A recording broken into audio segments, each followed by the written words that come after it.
I went to see Inside Out 2 the other day. Hey Aya, hopefully not howdy. My name is Press. Welcome. Not back. Welcome. I've never done this before. Maybe welcome back in the future.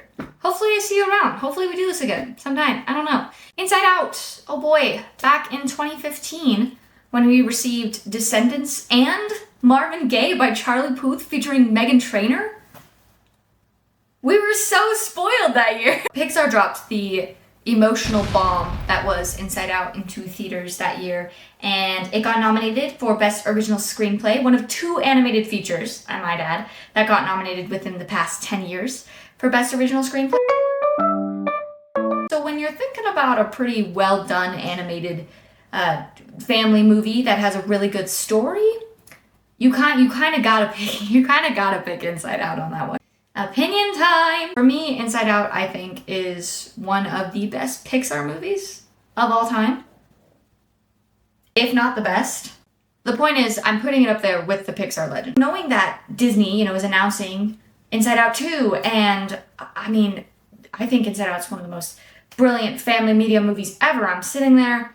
Obviously, my expectations for this second film are like on the floor. Below the floor. 6 feet under. Disney lately has just been handing out sequels like samples of bad movies. You want a sequel? It's not gonna be good. It's not gonna be worth anything. But do you want one? I get into the theater. I'm so nervous. I have no good expectations. I'm shaking in my definitely not cowboy attire. I'm so scared. And then I'm sitting there with my dad and that gentle piano track rolls in. Insert screen time amount later. Credits are rolling. I turn to my dad and I go, that's what I did.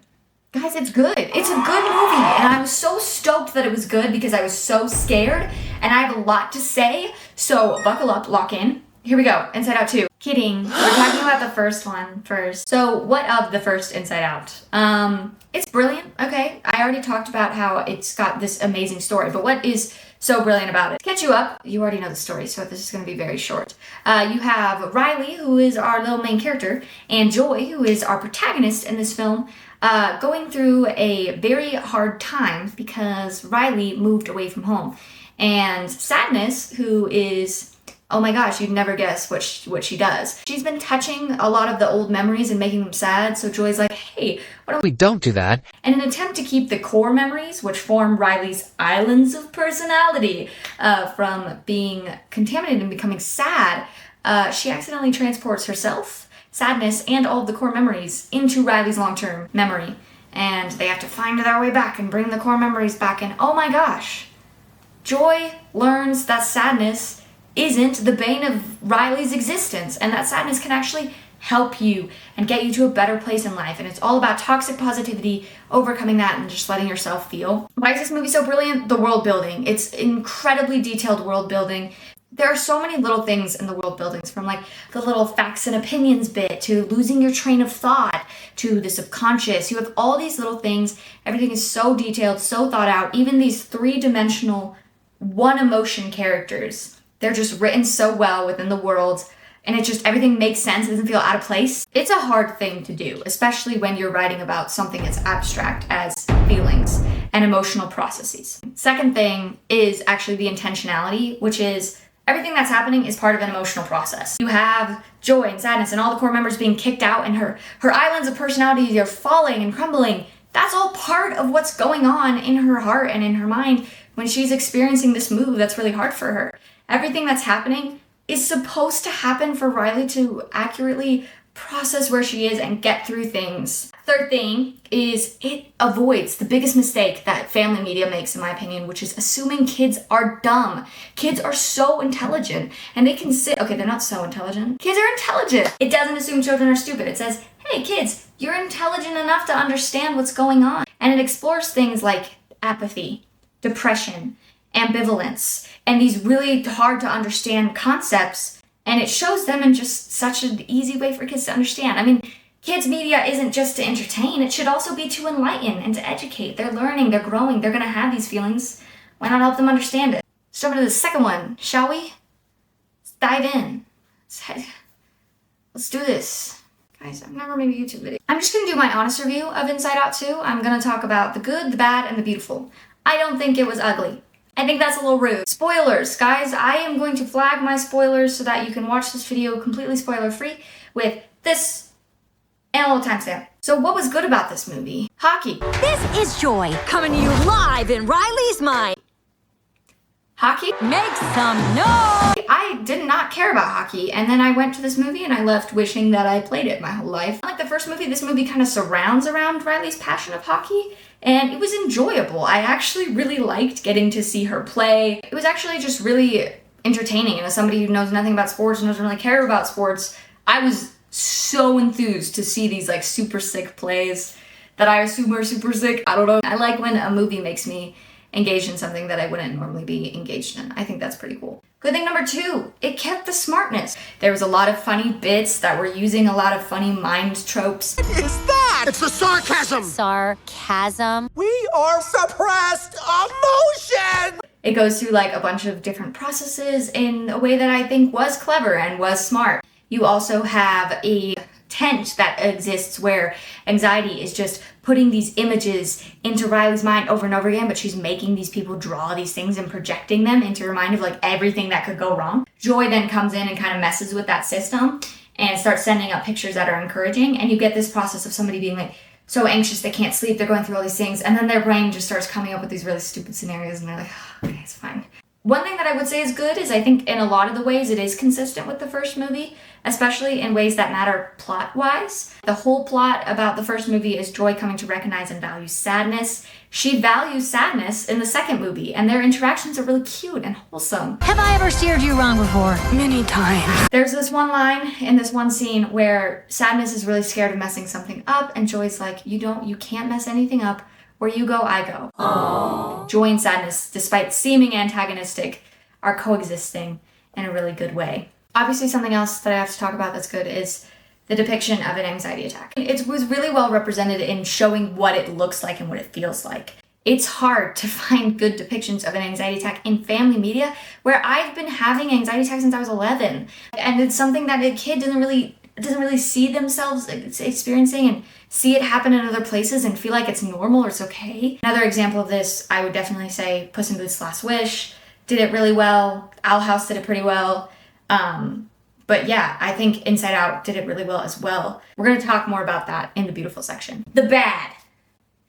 The movie itself isn't bad. It's actually hard to say what's bad about this movie. The way that I'm going to say what's bad about this movie is by comparing it to its predecessor, the pacing. I think the pacing in Inside Out, it felt like so much happened in such a long amount of time that felt very natural. And it was in a short span. I mean, it was only like a few days that everything was happening. But the journey that sadness and joy trek through the mind, it's slow. It can go into all these little nitty-gritty of places. You can have little bits like the abstract thought scene, and nothing feels rushed. For Inside Out 2, I feel like we didn't actually see them in the mind as much. You didn't get to dissect the mind in the ways that we did in the first. They're just kind of getting to their destination and getting back. It's not that big of a deal because we've already seen the mind, and what we need to focus on right now is kind of what's going on in Riley's life and how she's like experiencing things in her life. And it was less important to explore the mind. But I did like that about the first movie, was how slow the whole movie was. But I do think Inside Out 2 did a great job of slowing down when it needed to. The other thing that I would say is kind of bad is a lot of the things that happened in the first movie were neglected and kind of forgotten about in the second movie. I talked about the major plot things were fine, but her islands of personality were kind of entirely neglected. Some of the actions and some of the things that Riley was doing, I think would have had an effect on her islands of personality. And that's not that big of a deal because they had sort of a different focus of this movie. But it was kind of sad to see things that I did really like about the world building in the first movie be kind of shoved aside for the new world building. The beautiful. This movie's beautiful, obviously. It's Inside Out, and it's going to touch on concepts in a way that explains it in a way that I actually think is beautiful. And this is where the most spoilers are going to be, because I just want to talk about, hey, how did it actually show the feelings that we saw in this movie? How did it actually show the emotional process? So Inside Out 2 is about the sense of self and Riley's sense of self. It's kind of the new idea that gets introduced pretty early on in the movie. And it comes from a bunch of beliefs that Riley has that forms her belief system surrounding herself. And these beliefs come based off of memories that are put into the stream of conscience that form these beliefs, which then form her sense of self. And at the beginning of the movie, her sense of self is, I am a good person. Anxiety steps in. And the one thing that I would also say is beautiful about Anxiety's character is that she's a lot similar to Joy. I think they did a good job of explaining that there's purpose to anxiety. It shows what you really care about and what you really value. I've learned how much hockey is important to Riley, and also how much it's important to Riley that she isn't alone. And these fears of not being on the hockey team, these fears of not being alone, are what show us that these are what she cares about and these are what she's looking for in the future. Anxiety comes in and she is so positive that she is making a better Riley. So she eliminates Riley's sense of self to create a new one. Whoa. She starts taking all of these anxious memories, putting them into stream of conscious to form beliefs. As she's creating this new sense of self, she's so excited to see, okay, this is the new Riley. This is the new Riley that we've been working towards. And when she finally gets that new sense of self, it says, I'm not good enough. And it's through the climax of the movie that the emotions learn. Her sense of self can't be orchestrated by them. And the way that this ends up happening is the conflict resolution, which is Joy trying to get the sense of self back to Riley. She rides all of these negative emotions or negative memories that they push to the back of the mind.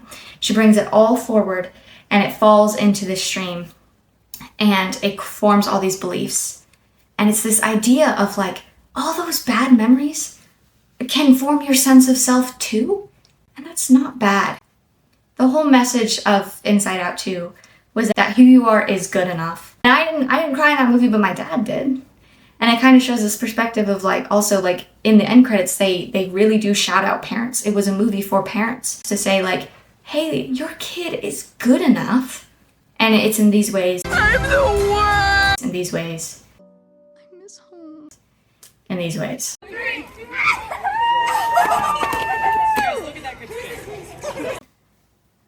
Oh my gosh, that part was entirely unscripted. I have no idea what I just said. Anyway, Inside Out 2, guys, it's such a good movie. Go watch it. I just definitely think it's worth your time. It's worth your money. Go support just something that's like a new story and that's good and clever and smart. Hey, comment, like, subscribe. Hopefully I'll see you again. Well, anyway, I hope you guys have a great rest of your day and a great rest of your life. And hopefully I'll see you next time.